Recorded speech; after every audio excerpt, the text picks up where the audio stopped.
What do you think are the Commanders, not one, not two, but three, biggest needs entering the 2024 NFL Draft? I certainly have my thoughts, so does he. He is the fine producer of this radio program, Anthony Haney. We had our guy Linnell in yesterday, and he put a wide receiver on the list. Is one that I think is a little higher for him than it is for many of us. But and I will let you start the discussion here. What are your three biggest needs for the Commanders before I give mine, and then ultimately we get to the phones? Yes, sir. So obviously, quarterback is number one. But outside of that, what we do with our second-round picks, 36 and 40, I think I'm more inclined to lean defensive line at 36 first over an offensive lineman at 40, just because I feel as though the linemen that we get at 36 and 40 are sort of going to kind of be in like the same tier. And I think defensive line is just one of those positions that is not as deep as offensive line, wide receiver, and also the quality per se. So I would just say I would be more so hell-bent on trying to get one of these defensive linemen and then going to get my left tackle. So that's a bit of a different question, though, right? Which is, how do you use your picks versus what are the biggest needs? Yeah. So if we take it out of the context of the contour of this draft class, right, where we say we're not worried about exactly how they use picks to 36 and 40, but we're like, what do they need? If you could pick players out of the pool tomorrow, and you get to pick three, what positions would they be? I think quarterback is obviously number one. They need a franchise quarterback. They need an attempt at one. That is obvious. To me, the obvious second pick is left tackle / offensive tackle. Left tackle specifically because it is one, actually, it's really the one outside of quarterback position where you really couldn't play a game tomorrow. And it's even more so at quarterback, because I don't think you'd pick the Commanders to win a bunch of games with Marcus Mariota at quarterback, but he's not an NFL quarterback. Again, I don't know that he's an NFL starter. He's certainly not a high-level NFL starter, but he's an NFL player, right? He belongs on a roster. He's one of the best 64 quarterbacks, so he should be on somebody's second somewhere, right? We can agree with that on Marcus Mariota. So even above like the, hey, could they play a game tomorrow test, above quarterback is left tackle. So to me, that has to be second. And then to me, you get to a question of what do you think of their cornerbacks versus what do you think of their edges? And I would actually say that based off of what they did in free agency, while I do agree that edge is a huge, huge need for them in the long term, and that if you can get a blue chip edge, I would seriously consider it, I think corner, if we're just talking about need, is higher. Because they signed a bunch, like the edges they signed are better than the corners they signed. They did sign a bunch of corners, but we also have no idea what Emmanuel Forbes is, and we really don't have much of an idea of what Benjamin St-Juste is, which leaves precisely 0 starting corners that we're sure on any level about, and you need 2 of them to play. Not to mention a third because you're a nickel over half the time in the NFL right now. And that could be Quan Martin, it could not be, but that's a separate discussion. That's where I'm at. Those are my 3. Quarterback, left tackle, corner. So are we going strictly off position needs, or like how I guess we think? Well, I think we can do both, right? Okay. And so coming up at 4:30, we're gonna get to know the edge class and the defensive line and actually the linebacker class as well a little bit better, thanks to Logan's analysis on Take Command. So that's coming up at 4:30. But I think purely on need, those are the 3. I will say if you bend the class to this draft, it becomes a little more interesting because, for instance, to Linnell's point, I do think wide receiver is somewhere in the top 5, right? I think if I'm going quarterback, tackle, corner, I think wide receiver and edge are the next 2 in some order. I'd probably reverse them, edge then receiver. But because this wide receiver class is so deep, I'd feel better about coming out of this draft with the other 4 positions. That said, if you stand pat at 36 and Ladd McConkey out of Georgia, who's maybe the best slot in the draft, super short area bursty guy, just knows how to get open, would kill it in a Cliff Kingsbury offense, is there, and they take him, I'm not going to be mad at all. If one of these say Kool-Aid McKinstry falls, or if you even want to take a flyer, it's probably a little rich for him, but like Mike Sanders still out of Michigan, who is a bona fide slot corner. He played slot at Michigan in an NFL-style defense, and they need a slot corner here unless you think Quan Martin's that guy. I think he's probably better off being moved around a little bit, but let's say that they make that determination, that Quan is more of a safety and you need a true or even a big nickel, but you need like a nickel. Mike Sanders still is a really good pick there. There's a couple of other corners that are worthy of those picks as well. So I do think this class does leave you some potential options. And I would say even if they trade up, I think you trade up with the idea of probably taking an offensive tackle. But if Laiatu Latu's medical checks out for you and he starts falling into the 20s, he's the best, the most polished, I should say, pass rusher in the draft. We did in one of our previous mock drafts where we traded back and got some extra picks, or did a trade back, trade up thing at 2. And we still wound up with Jaden Daniels because PFF's mock draft simulator did a goofy bit that let us. And so we had that 23rd pick, and we didn't even have to trade up for it, right? Because we did the Minnesota trade, and then we went from 11 to 6 and still had 23. And we're staring at a couple of the offensive tackles, but we're also staring at Latu, and we're like, we'll just take Latu. And we wound up with, I think, Patrick Paul at 40, who's one of Logan's favorite tackles in the draft, and we were pretty happy with that. So it just depends. You are playing the game of what do you think is going to happen later on. Who has been selected so far. You have to almost do your own mock drafting and then see, okay, if it goes this way, and this way, are we happy with the results? And then play it from there. But I think in terms of pure need, if I could have the draft fall in a certain way where the best player on the board is at the positions that I want, it's quarterback at 2, which is obviously going to happen. And then it is offensive tackle at 36, although we'll talk about it. I'd probably trade up and just get an even better one. And then it'd be probably corner at 40. That'd be how I want the board to fall. Yeah. What's your final answer, and then we'll get to some phone calls. I think I'll go quarterback at 2. To be honest, if we're doing best player available, I would not be surprised if one of these corners in No. It's what do you want? Who do you want? What positions do you want to be the best available at 36 and 40? All right, Ant's going to keep thinking about it. Yeah. We're going to take some phone calls. 301-230-0980 is the phone number. 301-230-0980. Ant's answer, your answers, next on The Hoffman Show. What are the Commanders' top 3 needs in the 2024 NFL Draft? This is actually stemming off a conversation we had with Linnell yesterday where he introduced a position that I'm assuming we'll get on the phones into the conversation. There's one position that you think should be higher on people's list. What is it? I feel like it's wide receiver. And in this offense in particular, where we're going to see them deploy 3 and 4 wide receiver looks more than the average team in the NFL, I think they need to improve not only the depth, but I think the talent at the top of the room. So if you want to hear the full discussion between me and Linnell yesterday, check the Hoffman Show podcast. We obviously talked about the top of the room and Terry, and really the conversation was more so about Jahan, but also the kind of depth pieces that they could look for and that are available in this 2024 NFL Draft. So what say you at 301-230-0980? Let's get things started with our guy, Lap. Lap, top 3 needs in the 2024 Draft. Get us started. Hey, what's up, Craig? What's up, Southeast Ant? Hey, I'm gonna say quarterback.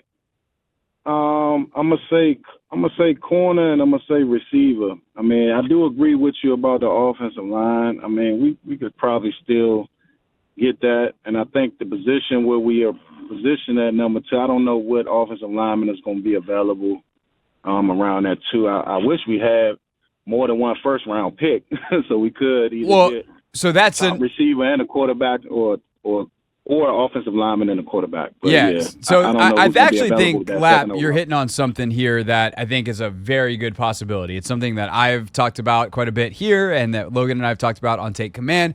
And I heard Robert Mays, my buddy who hosts the Athletic Football Show, talk about this on his pod today.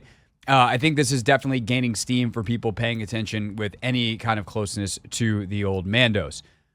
The Washington Commanders have a ton of draft capital, and they can very easily get back into the back end of the first round. I think if they stay put at 36 and 40, you're looking at maybe Kingsley Suamataia from BYU. He has started to pop up at the back of a lot of first-round mock drafts, so I don't know that he's actually going to fall that far.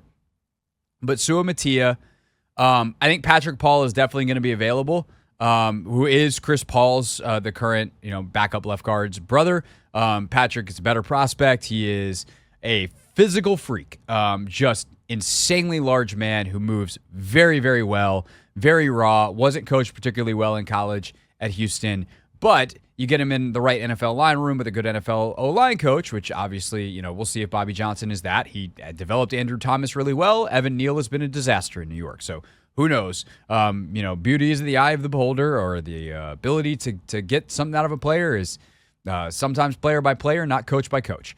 But end of the day, you draft him and maybe you use Corn Lucas as a 6 to 8 week bridge and get Paul ready to play and let him experience a little bit of NFL action in a couple of those games. You do a little rotation and then he becomes your full-time guy.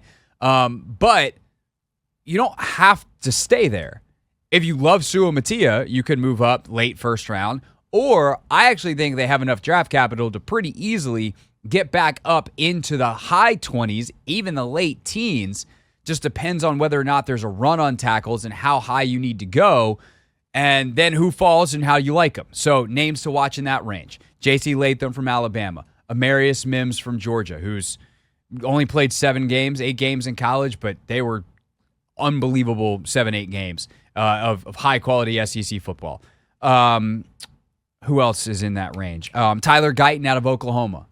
Might be more of a right tackle than a left, but he's a first-round tackle for sure. And he's got a nasty streak, and Logan's a big fan, and I defer to O-line stuff to him for sure. So those are just some of the names that could be available for you in the 20s, and if that's the case, I would probably do that. I'm okay having just 5 picks in the top 100 and sacrificing one to get a starting left tackle, and I think by the end of night 1 in Detroit, the Commanders could very well and should very well try to have their left tackle and quarterback of the future. Let's keep it going with Cliff. Cliff, thanks for calling. You are on the Hoffman Show. Hey, what's going on, Craig? What's up, Cliff? Definitely the number 2 pick has to be quarterback. Number 36 and 40, I think I'm going to go the route of Ant. Unless there's a top-tier left tackle out there or right tackle, then I probably would go either edge at 36 or maybe that left tackle at 36 or vice versa. Whoever's the top tier, I would get at 36 and then the other at number 40. And I'm also going to definitely try to draft a right tackle because Andrew Wiley is suspect, and it's time that we have to get 2 starting tackles that will be here for the next 10 years. And if I'm going wide receiver, I think I heard you say yesterday that Terry is better as a Z. In an ideal world, I think that's where I'd play him, but he's fine at X if you need him to be. I think they could go any direction at wide receiver. Oh, okay, because I was thinking, because Terry likes to run, and Jahan might have had a bad sophomore year last year. Mm-hmm. He seems like he likes to run. I would try to get a big physical receiver, such as a Keon Coleman, that could run across the middle, which would free Terry and Jahan and others up. And I'll sit back and listen. All right, thanks, Cliff. That definitely is an option. Like, the thing about receiver is this is an absurd class, And it's not just absurd where there's like a bunch of Z's or a bunch of X's or a bunch of slots or power slots or whatever terms or classifications you want to use. There's literally multiples of everything. Like there's guys that are going to go in the 3rd and 4th round that are going to start this year. This receiver class is nuts.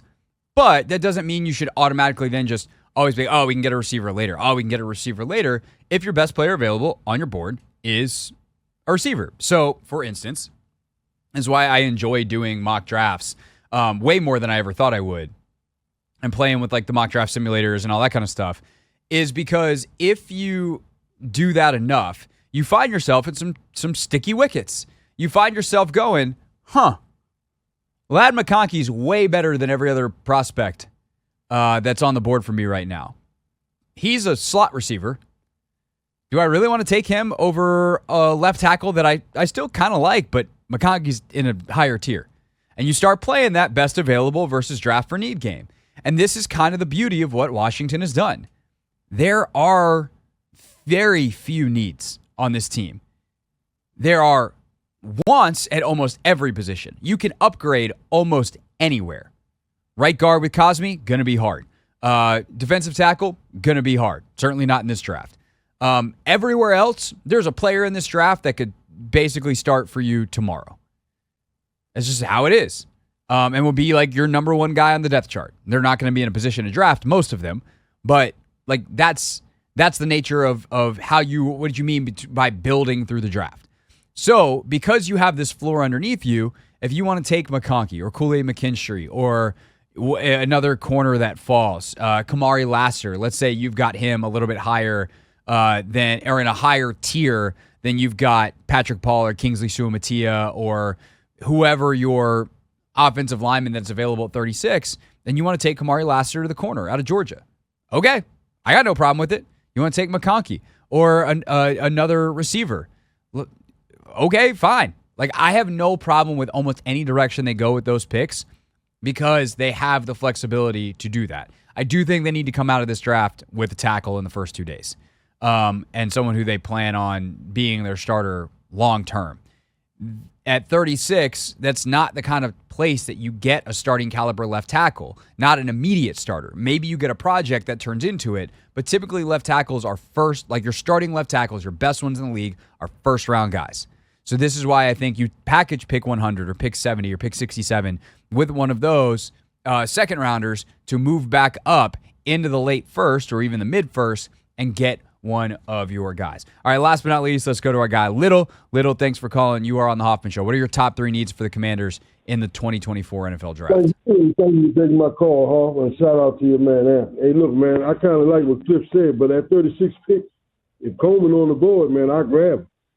But and with that second pick, I was telling Anthony, if that linebacker from North Carolina, State, I grab him. Yeah, Peyton Wilson.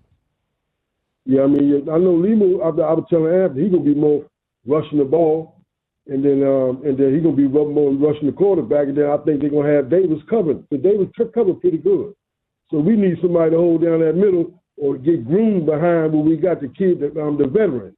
Well, right.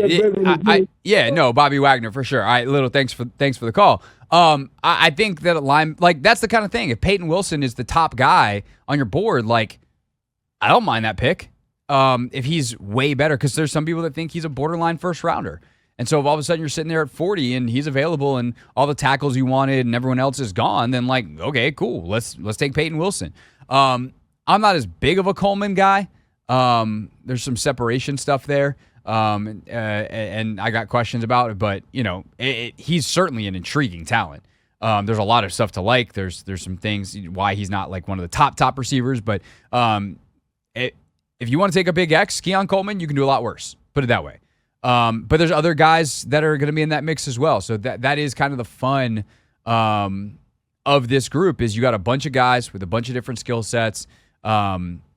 Franklin, the kid out of Oregon, is going to be there around that range. Like there's a ton of receivers, and I'm not mad if one of them is your top player that you just go that direction. And as Linnell said, the clip we played off the top, in a system, air raid style, where you're probably going to have 3-4 wide receivers on the field regularly, having a goon squad of guys is not the worst thing in the world to have in your rotation. All right, when we get back here on the Hoffman Show, you're going to hear from Logan Paulson on the defensive line class. So we'll get edges, we will get defensive tackles, and then we will also get some linebackers. There's actually a player later, like third, fourth round, that Logan really likes as an archetype to kind of be the understudy for Bobby Wagner. You'll hear who that player is. Then coming up at 5 o'clock, my new best friend, Evan Washburn. We had lunch today. CBS sideline reporter who covers the NFL, also covers the NCAA tournament. He's going to join us to preview the Final Four this weekend. Evan Washburn at 5, Logan next. Never read the comments at 5:30. We're loaded up today. That and more still to come on The Hoffman Show. This is The Hoffman Show on the Team 980 and the Odyssey app.